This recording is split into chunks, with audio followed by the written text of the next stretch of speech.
కృష్ణా జిల్లా పామరులో TDP Mahanadu virtual సమావేశాలు ఘనంగా ప్రారంభమయ్యాయి. ఎమ్మెల్యే కార్యాలయంలో నిర్వహించిన ఈ కార్యక్రమాన్ని ఎమ్మెల్యే వర్గకుమార్ రాజా ప్రారంభించారు. ముందుగా స్వర్గీయ నందమూరి తారక రామారావు విగ్రహానికి మహానాడు నియోజకవర్గ అబ్జర్వర్ గొట్టిముక్కల రఘురామరాజుతో కలిసి పూలమాలలు వేసి నివాళులర్పించారు.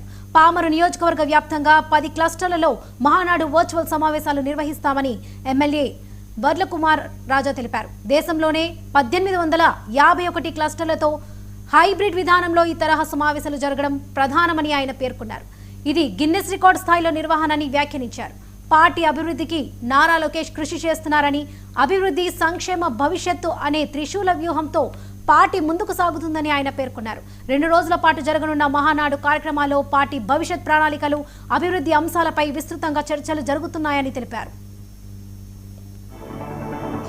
ఇక మళ్ళీ ఇక అయిపోయింది, తెలుగుదేశం పార్టీ ఇక మళ్ళీ రాదు, ఇక మళ్ళీ కోలుకోలేదు అనుకున్న ప్రతిసారి ఆ మాట అన్నవాడి నోరు మోపించాం. కార్యకర్తలు నిజంగా కసిగా జెండా పట్టుకొని ఆ జెండా కింద పడనేయకుండా తెలుగుదేశం కార్యకర్త దమ్ము సత్తా ఏమిటో ప్రతిసారి ప్రశ్నించిన ప్రతిసారి ఒక ఉప్పొంగిన కెరటం లాగా, తీరాల్లో కెరటం పసుపు రంగు పూసుకొని పోటెత్తితే ఎలా ఉంటుందో ఆ రకంగా ఒక ఉద్యమం లాగా తెలుగుదేశం కార్యకర్తలు ఎప్పుడు నడుం బిగించారు. తద్వారా మొన్న 2024 ఎన్నికల్లో చూసాం కార్యకర్తలు ఏ రకంగా నడుం బిగిస్తే, కూటమిలో భాగస్వామి అయితే ఏ రకంగా రిజల్ట్స్ వస్తాయో ప్రజలందరూ కూడా గమనించారు. రాబోయే స్థానిక సంస్థలు అదేవిధంగా పంచాయతీలు దృష్టిలో పెట్టుకొని ఈరోజు ఈ చేయబోయే తీర్మానాలు ప్రజల యొక్క ఆకాంక్షల మేరకు ఒక పక్క విపక్షం విషం చిమ్ముతుంది, అభివృద్ధికి అడ్డంగా మారింది, మంచి జరగటం వారికి కొద్దిగా కూడా ఇష్టం లేని పరిస్థితులు ప్రజలు కూడా గమనిస్తున్నారు.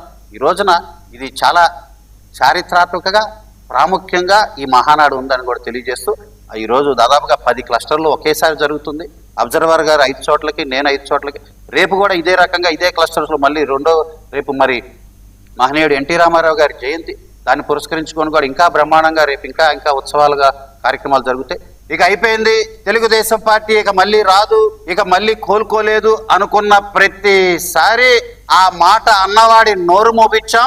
కార్యకర్తలు నిజంగా కసిగా జెండా పట్టుకొని ఆ జెండా కింద పడనేయకుండా తెలుగుదేశం కార్యకర్త దమ్ము సత్తా ఏమిటో ప్రతిసారి ప్రశ్నించిన ప్రతిసారి ఒక ఉప్పొంగిన కెరటం లాగా, తీరాల్లో కెరటం పసుపు రంగు పూసుకొని పోటెత్తితే ఎలా ఉంటుందో ఆ రకంగా ఒక ఉద్యమం లాగా తెలుగుదేశం కార్యకర్తలు ఎప్పుడు నడుం బిగించారు. తద్వారా మొన్న 2024 ఎన్నికల్లో చూసాం కార్యకర్తలు ఏ రకంగా నడుం బిగిస్తే, కూటమిలో భాగస్వామి అయితే ఏ రకంగా రిజల్ట్స్ వస్తాయో ప్రజలందరూ కూడా గమనించారు. రాబోయే